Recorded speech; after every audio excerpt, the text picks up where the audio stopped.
All right, guys, here we are. All right, so I'm feeling better. Today I went to the beach with Karina and Nico. I learned a long time ago that when you're sick, like at the tail end of it, if you go outside and you get sun, you get the vitamin D. I think it releases a bunch of antioxidants into your system just by being out in the sun and having the vitamin D. I'm not sure if I'm saying that correctly, but whatever the case, I feel better.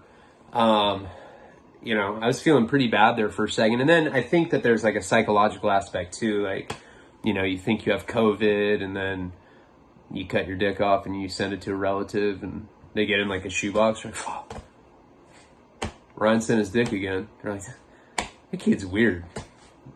I don't know what to say. Probably wants money or something. Send him 15. They send me my dick back with 15. Okay, I don't know. Right, see, that's what happens when I don't do monologues in the beginning of the day. I'm gonna start doing that again tomorrow if I can. I have free time now, so it's time to get back on track. Yeah, I'm just grateful that I feel better. I'm grateful that I don't have COVID either. I definitely know people that are getting that right now, and the amount that I smoke cigarettes, I'm probably one of those people that would have complications from it.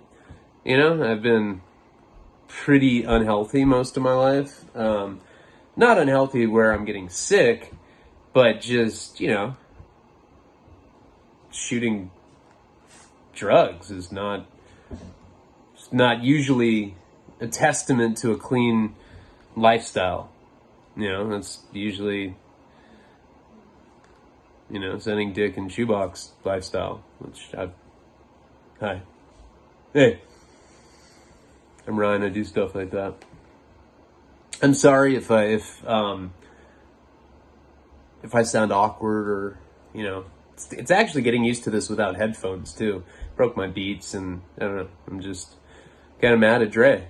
They're expensive. I didn't even pay for them, but somebody did. Jeremy, thank you. All right, let's get into the story.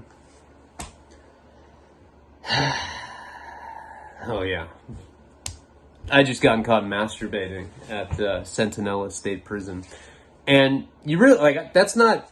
I didn't make that story up. I don't make If you ever listen to my shit and you're like, is this stuff made up? Let me tell you what is made up. Sometimes names are made up. Sometimes I add something memorable to a character so that it kind of sticks out in your mind and you can remember them without having to go into some 15-minute backstory about, their family working at sawmills and shit in Georgia. What? I really wish I'd warmed up. But, I change names sometimes, change chronology, especially if it's something illegal that I didn't get in trouble for, I'll definitely make it unrecognizable so that I can't get in trouble for it, But yeah, and then sometimes I'm joking, and I say it. So just rest assured, when I'm talking about getting caught jerking off in prison, I'm being serious. Who makes that up? I'm gonna make up that I got caught masturbating in prison, just to sound hard. Nobody does that, really. And if you do that, it's probably not healthy thing, I don't know. Should have made up other stuff. There's definitely prison channels where they're oh, dude, and then I was, I put my dead homie on my shoulders and I fucking jumped over the fence with one hop and then I got a hand grenade and I fucking threw it at a pig's face because I'm hard. There's channels like that. There are. I see them. And I'm like, wow. Yeah. All right. So anyway, I got caught jerking off when I was at Centinella because I did meth, and every time I do meth, it doesn't agree with me. It's it changes my neurochemistry, and I turn into I'm already a pervert. You don't give a pervert fuel to be more of a pervert, Imagine giving Woody Allen something. They're butt fucking dead corpses, But I'm not saying I'm Woody Allen. I'm not that fucking creepy, but it just never agreed with me, you know? And it made me a different person, and I didn't like that. But with that being said, I'm a drug addict. And I'm not discriminatory. I'm not like, ew, meth, no thanks. I'm not like that. You know, I'm like, yeah, let me get that. See, if it's free, I'll do any drug. Doesn't matter. And that's why part of my recovery plan is not to hang out with people that do drugs.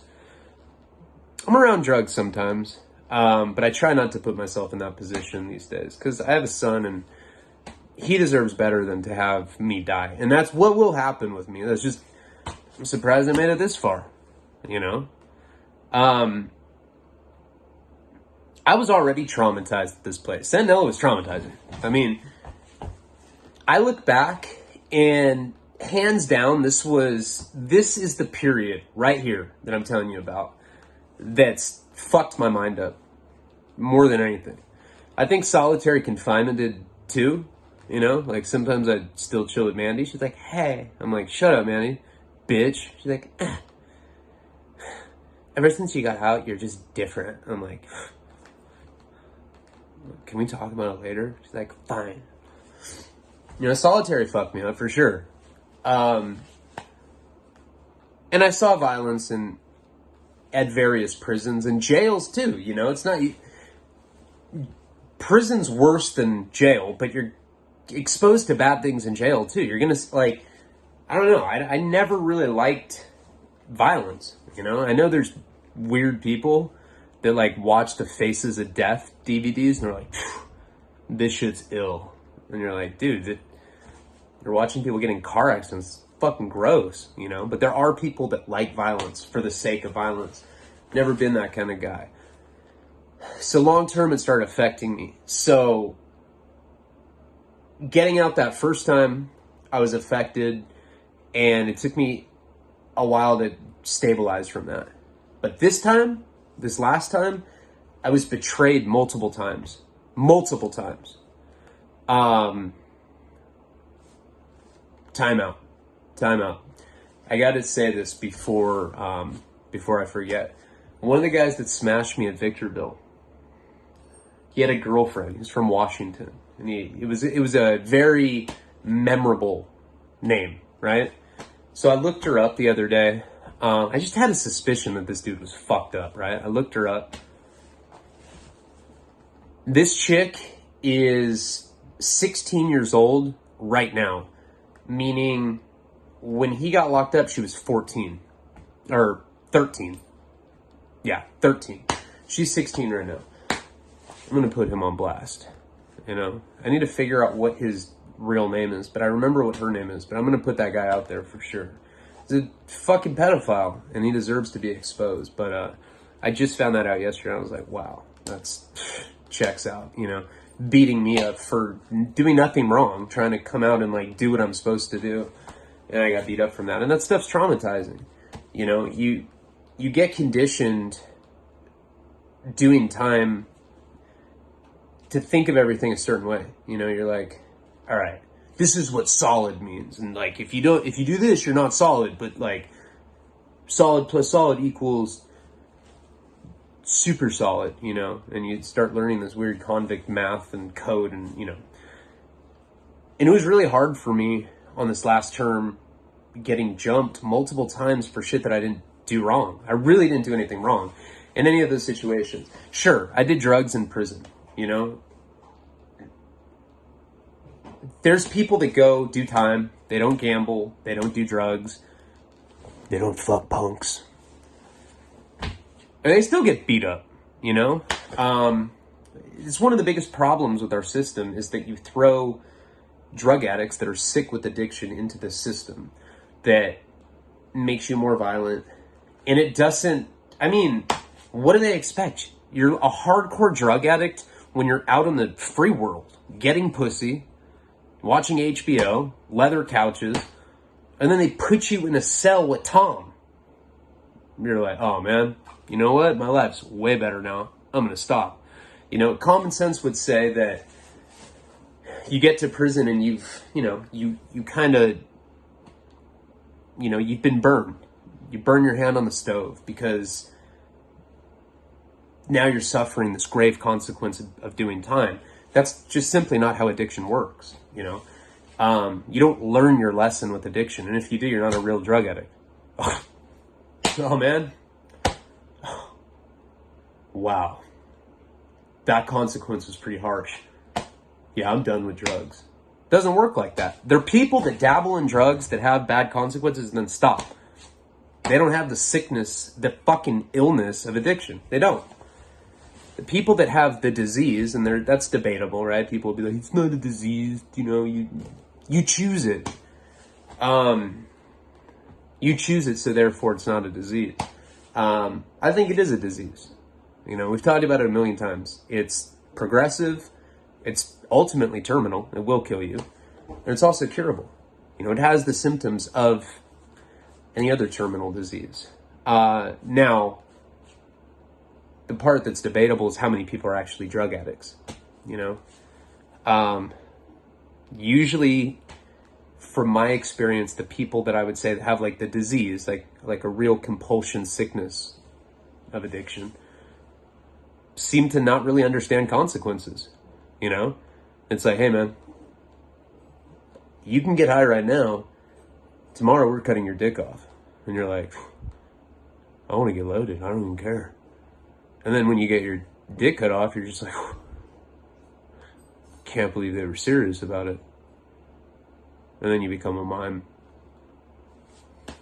What's up with the mime shit? I don't know why I'm always saying that now. It's weird. Talk to my therapist about that. What's up with this rogue eyebrow hair? It's crazy. All right. So anyway, that first week that I was at Centinella was the scariest week of my entire life. Basically, they were saying I was SNY, which, that's hard. That's like waking up without a dick. You're like, I'm not going to tell anyone. It's the same thing.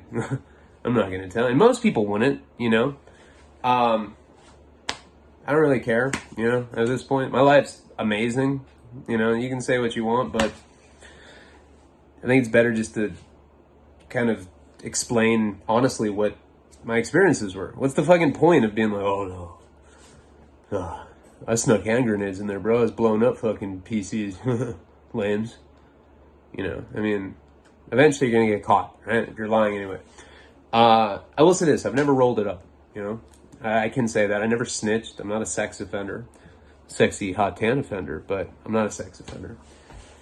And just getting there and being told that now it's like the cops being like, hey man, come here. All right, man. I know you've done a lot of time. You're a bitch now. You're like, I'm a bitch? They're like, yeah. They're like, oh. And it's hard to accept that. I'm a bitch. Okay, And then you're a target to all these people. So like those first couple riots I got in were like incredibly scary. And you're always going to find people in prison that they got the bravado shit. They're like, whoa, dude, I don't even feel pain. I eat razor blades just because I'm solid. Whoa. I don't even have a neck because I'm tough. And you're like, all right. No, I was scared. I'm a human. How the fuck could you not be scared? If you don't get scared, you have no soul. You're like the guy from Poltergeist 3. Remember that guy? Fucking creep, dude. He was also in the second one. Oh god, that guy's crazy. Scary. I think it was a mime, too. So, after all that trauma, right? There was that period before I had Keanu Reeves' brother, Kyle Reeves, Chubbs. Before I had Chubbs as a cellie, I was traumatized, and then I was in the cell by myself thinking about the trauma. Like, just sitting there stewing in it. Like, I'd be, like, taking a shit, and I'd be like, oh, man, I'm traumatized. Oh, I'd be, like, wiping. I'm having a bad life right now, huh? And then I try to make a phone call. I get chased up the stairs, and, it's like, on top of just being scared, like, the dudes that are preying on you in that situation are laughing at you. And I was like being laughed at, like I was a pussy. And I'm not saying if I'm a pussy or not. All I know is I was scared, and I had every right to be. If they were in this situation, there's like 100 white dudes with colored tattoos from Santa Barbara trying to beat them up, they'd be scared too. You're not just gonna be like, no, I don't feel fear. You know, it's just not really like that. So then after all that, you know, I end up selling up with this dude Chubbs, and like right away we started having friction, you know. Not saying he's a bad guy, and we had good moments, you know. If you're watching this, I don't dislike you. It's just hard to be in a cell, an 8x10 with someone all day, every day, especially when you have like a insanely inappropriate masturbation addiction, where you don't even care. You're like, I don't even care if I'm caught. You like stand up with like the sheet around you and just start getting it. And then on top of all that, I go to committee. I ended up getting twacked out on a domino. I eat a Happy Cart. Now he wants to get more. He doesn't have money, so I have to pay for it. And I have to go to chow. And I'm twacked out. And I just got caught jerking off by the CO. And by him. So it's just, imagine dealing with all that on meth. Fuck. God. Worse than being sober, that's for sure. You know, every time that I would go to chow during this period, you know, like, I'd be okay and I wouldn't be thinking about it, you know? And then they do 4 o'clock stand-up count and you get your mail. And you see the cops and they walk, you know, through the ranges and they look inside your cell and they do their little count. And then you know that chow's about to be after that. Every time my stomach would just drop. You know, it was almost like, I don't know, standing in line for like a roller coaster when you're a kid. You know, you're just, I don't know, that's a bad example because those are fun. This is like a roller coaster, but you know you're going to get hurt. Like you're like, this roller coaster is broken, but so it's not going to be fun. It's just going to be the shitty part of a roller coaster. Scary, and then you're going to be hurt. And that's how I felt. Why I felt compelled to go to score drugs for my cellie, even though I didn't even really like him that much, and I was already spun out, and there was a really good chance that I was going to get in a riot, I couldn't tell you. You know, maybe it had to do with the fact that I wanted to get high. You know, and that's just being real. You get a head change in jail. Doesn't matter what it is. You could fucking sniff a Sharpie and you're like, I'm addicted to this. And do it like until the Sharpie's like runs out of smell. So I remember after they did the count, you know, my heart starts beating. I get that familiar sinking stomach. You know, I had to put my blues on. And that's what you wear in California State Prison. You wear like these blue scrubs. You look like you're like on ER, except George Clooney's not there. It's just you, and you're like gonna get beat up by Southsiders. And so I tucked my shirt in. I got ready, and you know, Chubbs, he didn't have a care in the world. He was like claiming that he was Native American. He's like, dude, I have immunity. I'm like the only Indian here. I'm not even white. I'm not Mexican. Nobody can hurt me. I'm a Native American. I'm like, okay, dude, whatever. He's kind of a weird guy. So, you know, I'm standing by the door and I'm like ready to go. Now, he had been going to chow without me. I fed him because I'm a good dude, but he's like one of those guys where I'd feed him and he'd still go to chow. And then he'd come back and he'd like tell me stories about people getting beat up. He'd be like, man, that one was brutal. That spaghetti sucked. Dude, that new white dude, he like, you know, his cheek just completely like imploded, fractured his jaw. It was crazy. But then this other white dude gave me all the meatballs from the spaghetti, so low key was worth it, you know. And you're just like, wow,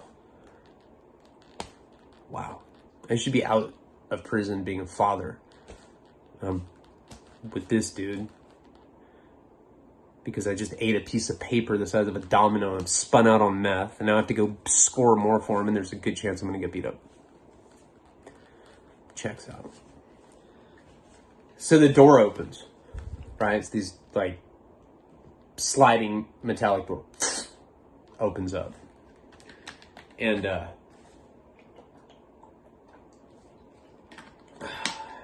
remember walking out of it. No, I walk out. I haven't gone to chow for so long that I don't even recognize anyone. It's like an entire new group of people. They fucked up on my paperwork, and, yeah, I don't know. It was like a miscommunication with Santa Barbara or whatever, the police department there. It was like an entirely new group of people for the most part. I recognized a couple people. And they're all looking at me just the same as I'm looking at them. The difference is that I'm on crystal methamphetamine, dog. And I'm turning a butt fuck, fool. Like, I'm twacked out, you know? And I put my hands behind my back, and I'm scared.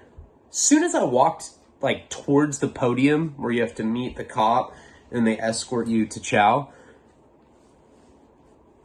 my heart was beating so fast I could hardly breathe. It was like, I had, like, tight chest pains because I was so scared of what was going to happen. I already knew something bad was. I was just like, fuck. Every time I go to chow, something bad happens. So I put my hands behind my back. He's with me. He's jolly. He doesn't even, like, know what's going on. He's like, I'm going to eat a domino, you know.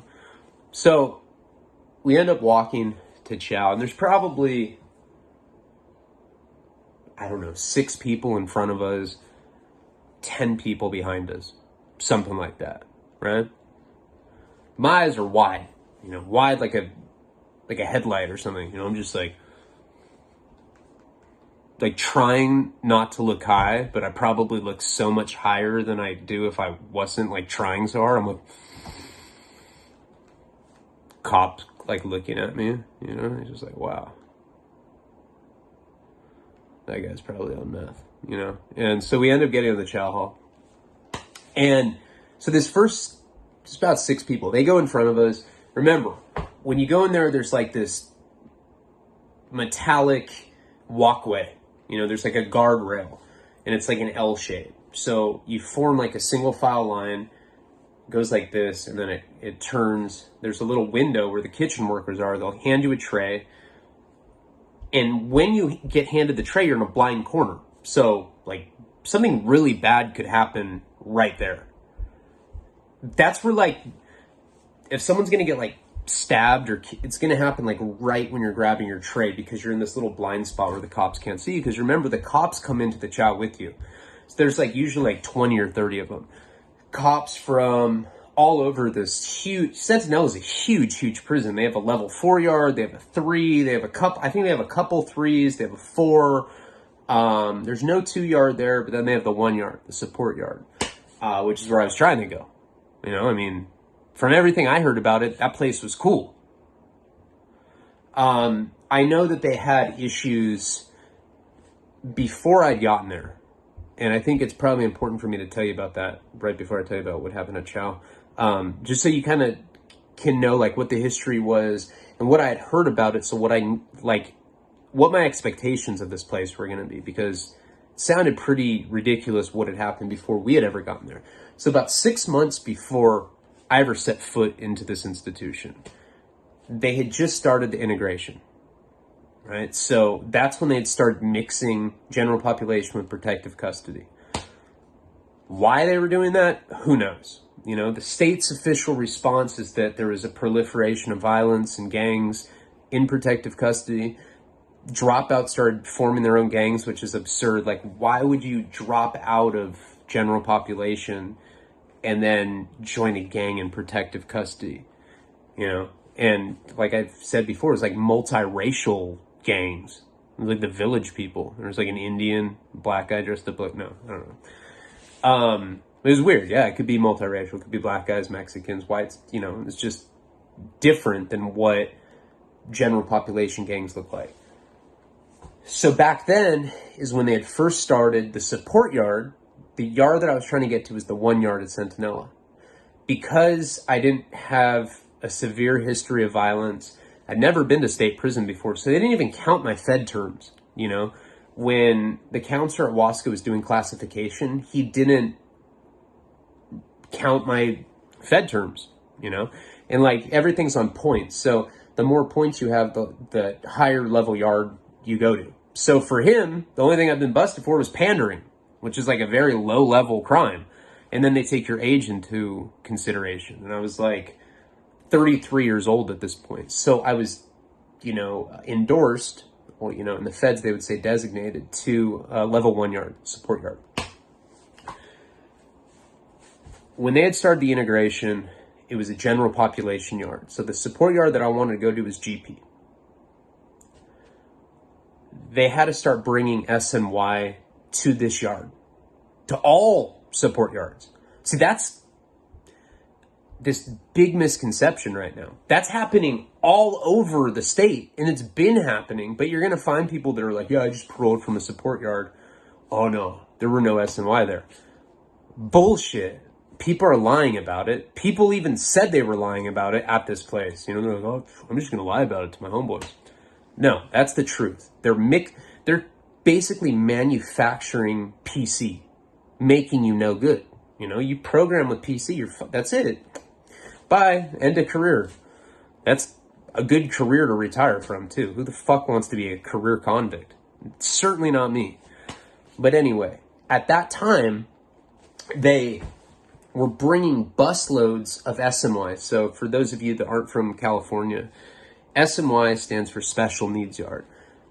It's the same as protective custody. People go there for, if you're a snitch, sex offender, dropout, meaning you were an active gang member, you're over that lifestyle, you come over to the other side. And then people that roll it up for debts. Those are the biggest bitches. They're like $14. Or, I gotta go, you know, and then that's it.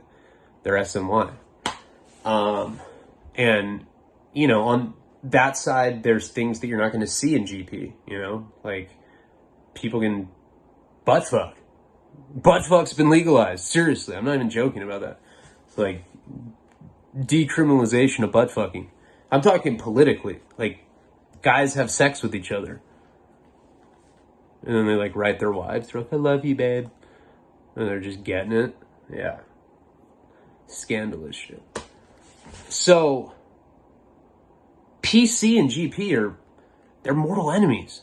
Like, there's no way you can mix general population with protective custody. When I was like 23, 24, and like somebody checked in or something, if I ever saw them again, I would like beat them up. Like, you know, it was just ingrained in my mind. And that's so many convicts think that way. You know, for a lot of it's for right reasons. I mean, there's a lot of pieces of shit, PC or SMY, you know, especially sex offenders or rats. And when they're doing the integration in the 1 yards, they're not putting sex offenders, but plenty of rats, dropouts, people that rolled it up over debts, whatever. When they started bringing SMY to this GP yard, this support yard houses like 150 men, let's say, right? And there was like maybe 90 of them at this yard. All GP. They ended up bringing a busload of SMY to start the experimentation, to start the integration process. And from what I was told, people that were there at the time that actually like survived this, they brought the SMY bus at like 3:30 in the afternoon, right? Put them in R&R. By the time they got to the 1 yard, it was already count time. So on a support yard, you're not in 2-man cells anymore. Now you're in barracks. It's literally like being at like a kids camp. It's like really laid back, non-violent. Everyone's just trying to go home. It's like super laid back, you know? It's not like being in like any other prison I've been at where people are getting like stabbed and shit. So since there's not 2-man cells, you go and you stand by your bunk. So all these guys were standing by their bunk for count time instead of, you know, like standing up in your cell. But in a barrack style dorm or whatever, instead of having to stand up in your cell, you stand up by your bunk. So these guys were already standing at count time when they brought the busload full of SMY in. They brought 60 of them. So there was 90 GPs and 60 SMYs. Now, another common misconception is that SMY is like a bunch of like small little like dweeby, like, you know, Chomo Dungeons and Dragons looking guys. There's a lot of big convict guys, SMY too. People go PC for all sorts of weird reasons, you know? Sometimes people do too much meth in prison and just roll it up for no reason. They go check in just because they're fucking twacked. You know, they're just get so paranoid that they go roll it up. Boom, they're SMY for life. Bad calls, you know. Someone says this dude's a rat, he's not. Maybe he gets smashed off a yard, stabbed, whatever. SMY for life. So you have people that really don't deserve to be in there, and they're angry at GP. They're like resentful towards them. So it's a two-way street. Like, it's not like just the GPs wanting to kill the SMYs. The SMYs fucking hate GPs too. They just, both the populations, there's no way to mix them. So they end up bringing them outside. Like, there's this outside yard. And then there's this big dorm where everybody lives. Now, about 70 cops come, and they bring digital cameras, and they put them on tripods. They set them up, like, on the podium where, like, the cop station is, which is kind of centered in the middle of this unit. And then the dormitory is, like, around this podium. And come in, and they're like, hey, we're about to bring 60 SMYs in here. Anybody that fights is going to get charged. They start setting up these digital cameras on tripods. They're like, we're recording you. Anybody that jumps, you guys are getting charged. And so all these dudes are standing by their bunk. Of course they're going to jump. I mean, they're not like, oh, that's cool. Yeah, bring on the PCs. That's cool. Nah, we don't care about that. You know, no way. It's not how it was, right? So they bring these 60 guys in. And they all like have their linen. So these guys are like holding their bedrolls. They're looking at all this like mob of, there's like 90 angry GPs like staring at them. And they just come in there with their, you know, with their blankets, a linen rolled up. And cops are like, all right, gentlemen, I don't want to see any problems. There's not going to be any problems, are there? Nobody says anything.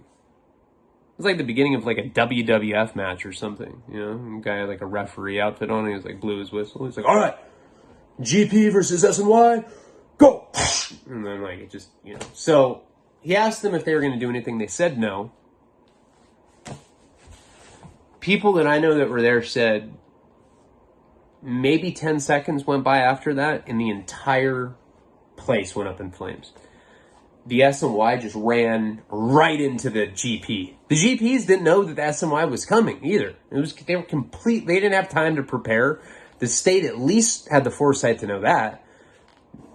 Don't tell them that 60 PCs are coming, you know, so they can all make knives and fucking stab them when they get there. So the SNYs just ran in to this unit and just started attacking anyone they saw, because everybody there was GP. And it was just mayhem. Like, people had knives there. People still have knives at 1 yard, and people were like taking their knives out. There were people like barricading themselves with mattresses. People were getting taken out in gurneys. They would throw in percussion grenades where, you know, big flash of light goes, people lose their equilibrium, people are getting sprayed with mace, there's blood everywhere. You're seeing like 3-on-1s, you're seeing 2-on-1s, you're seeing like big guys just knocking people out, you're seeing people get stabbed, you're seeing people get hit with locks and socks. People said that there were teeth sprayed out on the floor like bloody Skittles. Crazy ass shit. That was 6 months before we got there. And what had happened is they separated people again, zip-tied everyone, just kind of like what had happened in the riot that I was in. They brought him back. Another riot popped off, separated again, brought him back. And eventually what happened is the people that didn't leave were the people that could get along.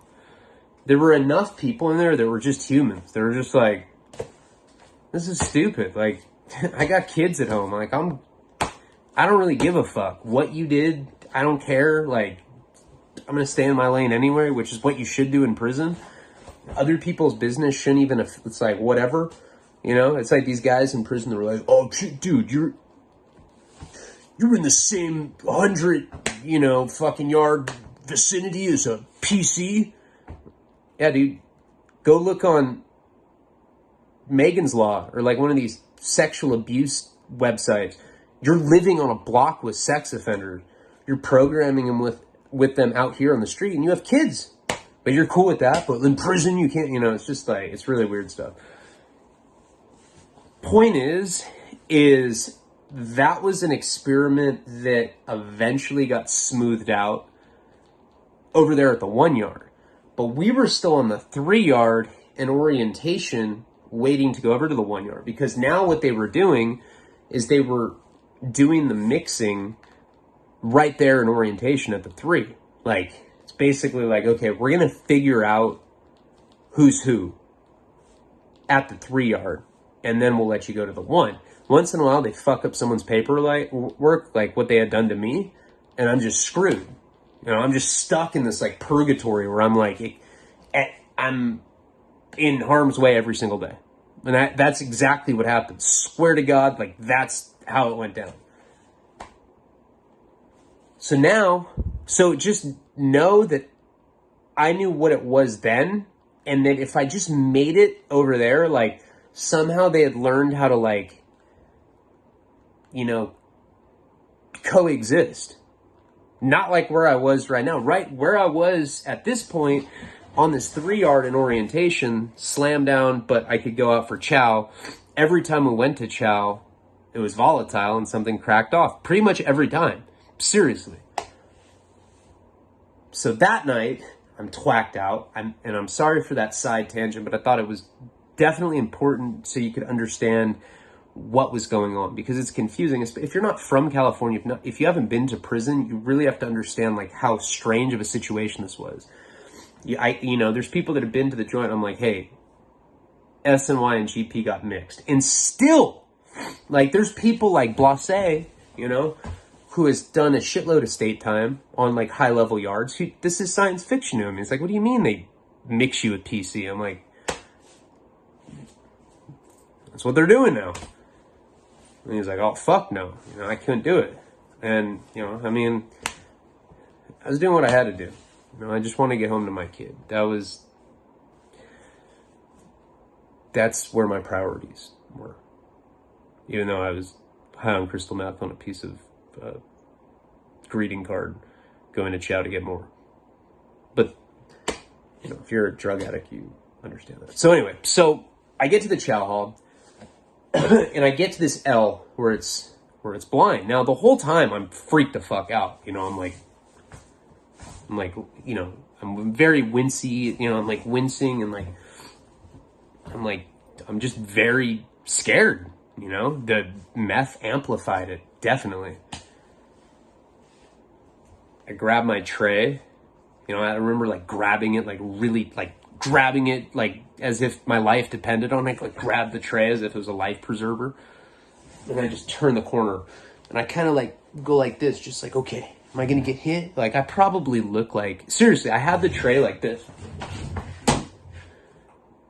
And then I'm looking and like everybody's looking at me and smiling. They probably know that I got caught beating off earlier, but I don't even care. I'm just like, I'm in danger. I look like the biggest creep in there for sure. I'm just like, ugh. And I go and I sit down and I put my tray. Now I'm looking, I can already tell that these Southsiders are plotting.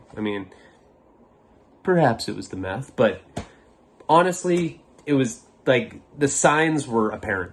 Now these Southsiders were going in the beginning, like in this part of the L before they had turned the corner to go into where the trays were. As they were walking, not only are they staring at me, but they're staring at a group of Southsiders. There was like 3 of them that were ahead of me.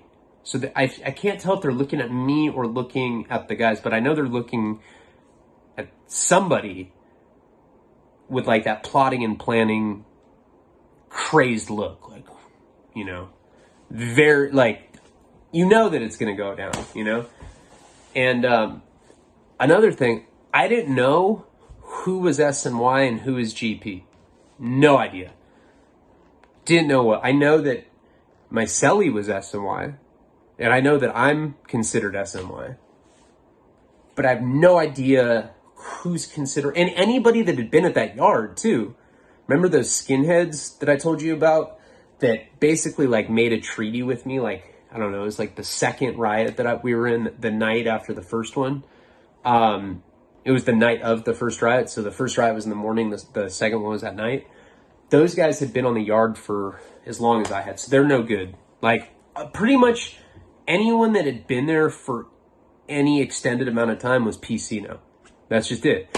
You either get off that yard within 72 hours. That's the order from the top. You have to get off the yard or you're no good. Like I'm considered no good. That's it. And so are these other guys. But I don't know who still thinks they're active or whatever. And remember what happened to that guy that took off on the old guy. You know, he ended up getting whacked on the 4-yard over that. That's for real shit.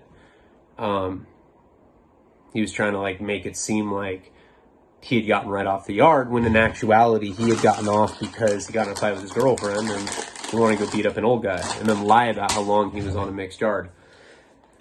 So can't eat, you know, I'm staring at this group of Southsiders that's plotting on me. It's probably like, I don't know, I think it was like 4 in the beginning, but then a 5th one came. I remember because there was like one guy like ran in and got in line. He was obviously like behind the group, and he was like another one that I could tell was like, so it was about 5 of them.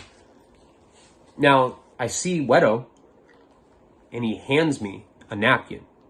You know, he does it like slick. Like he's sitting in the table next to me, and he kind of like looks at me, and I'm beyond twacked. I grab it with my like pterodactyl fucking hand, you know, I'm like, Argh! And I just like put it, and I'm like, and I'm looking at the Southsiders, and I remember what I was like, hey man, be cool, bro. And I was like, I like tried to act like I was eating corn, and it just like fell. And there's some white guy that I'd never seen at my table, and he's like, oh, hey man, you all right, man? I was like, oh, yeah. I was like, I'm just hungry. And he was like, all right. Can't keep my eyes off these Southsiders. So they end up going. So I'm like sitting at one of the first tables. The cops are against the wall, right? These Southsiders, so there's 5 of them. They've already gone down this path. They've turned, now they're getting their trays. So I'm like fully bracing that I see how they're looking at me. I know that it's going down. Well, again, I'm on meth, but I'm almost positive that these guys are targeting me. So I kind of just like sit there, you know, again, I clench my fist, ready. I'm ready. I'm just like, fuck it. Like, if it's going to happen, it's going to happen. It's not going to be that long. You know, that's the whole game plan in like state. It's like, okay, you're going to get probably like 5 to 20 seconds. And 20 seconds is a lot for fighting, especially if it's multiple people on one or whatever, before the cops come and mace you, which is another shitty thing. And then you get zip tied, but then at least it's over for that moment. And then you have to go face battle again, right? Now they have their trays, and I see them walking towards me, and they're staring right at me. Now I know for sure now. I'm like convinced. They throw their trays down, and I'm like, oh fuck. And I just kind of like, you know, I don't throw mine, but I kind of like slide it, and it doesn't even go off the table. I stand up, and I see them coming towards me. They go right past me, and they go to Wedo. It's like 5 Southsiders against Wedo, and his celly was the guy that I'd gone to committee with too. Remember that taller one with the raven hair? I'm standing up, and I just kind of like put my dukes up. I probably look like the biggest bitch. Like I'm all like, You know, I look all awkward. I'm like doing the Irish shit. These 5 dudes just completely ignore me. They were looking at Wedo. That's who their target was. So they go up to Wedo, and they all start going at it with those guys. The raven-haired guy, and like, you hear the cops go, they're like, get down. But it's like pretty much 5 Southsiders on Wedo and this dude with the raven hair, this taller dude with long hair. I get down right away. So I'm like, you know, down on the ground, down on my stomach. I'm like just wide-eyed because I'm watching what's going on. And these guys, all of them just started attacking Wedo. But this is the problem. When there's 5 people on 2 like that, it's kind of counterproductive because they start getting in each other's way. Thing is Wedo was like a short guy. He's like short, stock. He's probably like 5'4". He's shorter than me. He had hands on him.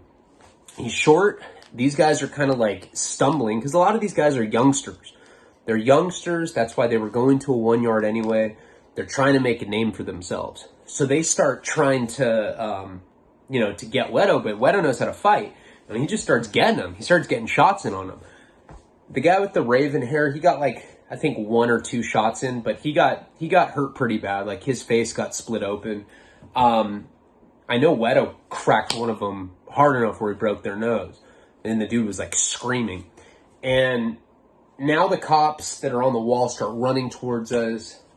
They throw, I don't know what they threw. I guess it kind of looked like a fogger. I guess it was like a mace. I don't even know what it was, like a mace grenade or some shit.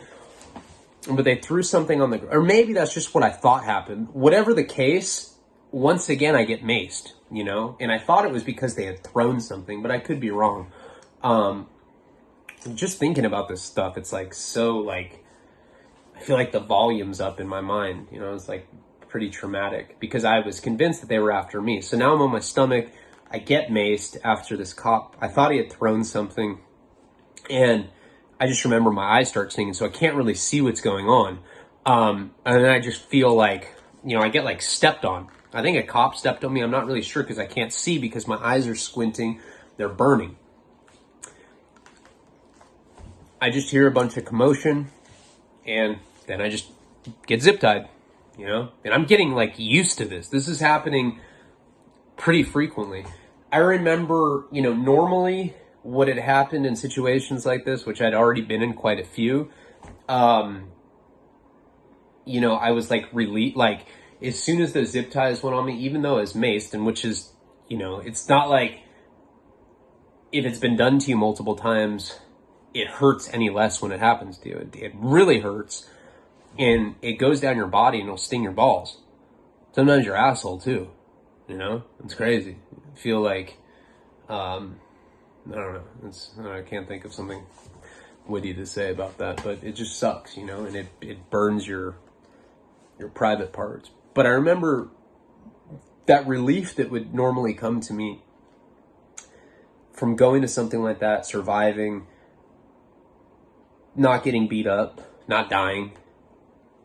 I didn't really get that relief because I was still on meth. So like in my mind, I know that I have drugs on me and I'm tripping on that. I still don't even know what happened at this point. I just know that I saw Wedo get some shots in. I saw the raven-haired dude get hit.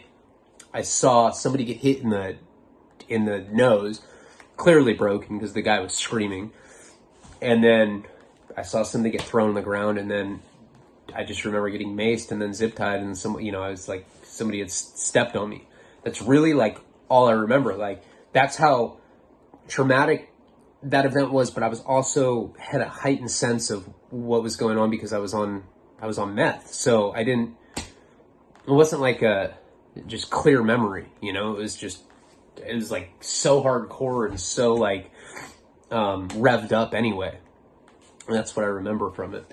So they end up taking me, they take the white dude that I was sitting at the table with, they take Wedo, his celly, these 5 Southsiders, a couple other guys that were sitting around there. They put us in these little cages, you know, and these cages are in they're in like the old gymnasium They're these little tiny cages. They're not as bad as like Wasco, or there's like other prisons where they'll put you in a cage that's like the size of a phone booth. This is like more, I don't know, it's like a little bigger than a phone booth, you know? And it's like a confession booth at church, but like you're in a cage. And they put us in there. I didn't know why I was in there or anything. And we're all in there, the guys that fought, everything.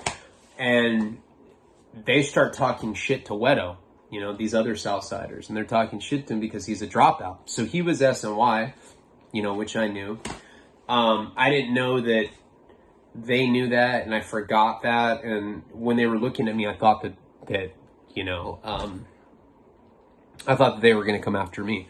Basically what happened is Wedo got charged with fighting. You know, he got a 115, which is like an incident report, you know, in the state prison system.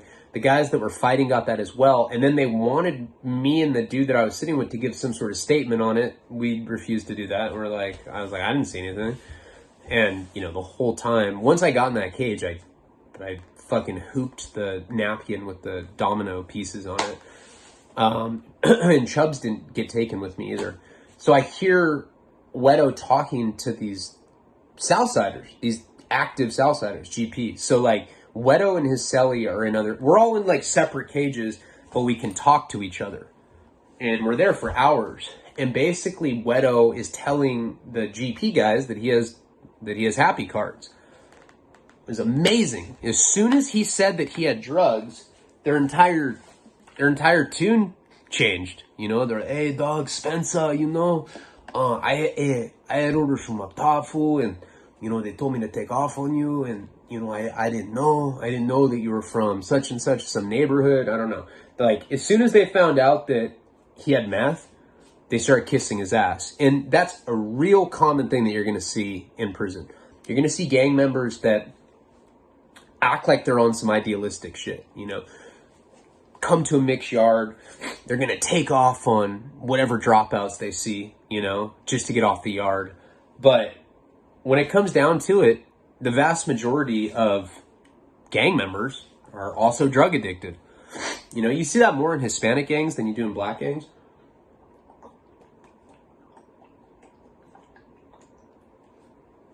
And even, you know, a lot of Southsiders that I've done time with, like, they'll do heroin, they'll do meth, but like they do it on the DL. They're not as like open about it as white people are. You know, a lot of minority cultures, this is just an observation. I'm not black, I'm not Mexican, I have a Mexican son, but still, I can't really speak on this. This is just my opinion, my observation. It seems like a lot of black and Hispanic guys that I've done time with look down on drug addiction, and they look at it as like a mark thing to do. You know, like that white people that do drugs are like just marks and like ways for them to hustle, and that the minorities that do use drugs are weak.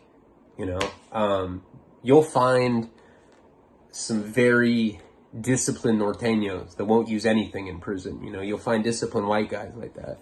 A lot of times black gang members don't use at all. They might smoke weed or whatever, but you know, they look down on like heroin, or crystal meth. But I remember being in these cages. We've been maced, you know, been zip tied. Once again, I try to go to chow and I'm involved in a riot. That really wasn't a riot. I mean, that's a melee. You know, it was like 5-on-2 pretty much. And Wedo ended up breaking one of those dudes' noses, which was pretty crazy. The whole thing is like spotty memory because I was high. But I remember sitting there and just watching this exchange, and just, it was insane. Like watching these people that wanted to kill him a couple hours before, now they're sitting there and they're like cracking jokes and they're laughing because they know that he has meth. And that was like the beginning of a peace treaty that was like, you know, kind of like brokered from Wedo and that happy card, right? But it does not mean that that was like the end of the hell of the riots and stuff that I was in. It wasn't. It was just crazy being in that state, like being twacked out, when I hadn't been twacked out, it had been a while since I'd been on meth. And then just to be in that kind of situation, you know, where you're like sitting at the table and you see these people plotting on you, you're already paranoid as fuck on meth.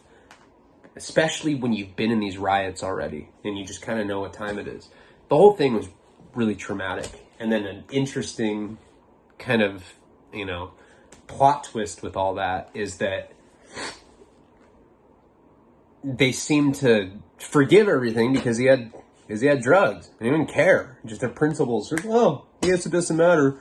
We're already here. Hey, you know, and they're saying shit like, hey, is it cool being a piece of shit, fool? I'm not even gonna tell my hyena that I'm a piece of shit now, fool. We're PC, you know, and you're just like, what the fuck? So it's weirdo shit, you know? And that's just the truth of like what was going on. I mean, I'm just telling you how it was. You know, there's a lot of people faking the funk, man. You know? When it comes down to it, a lot of these like so-called gangster guys are just dope fiends.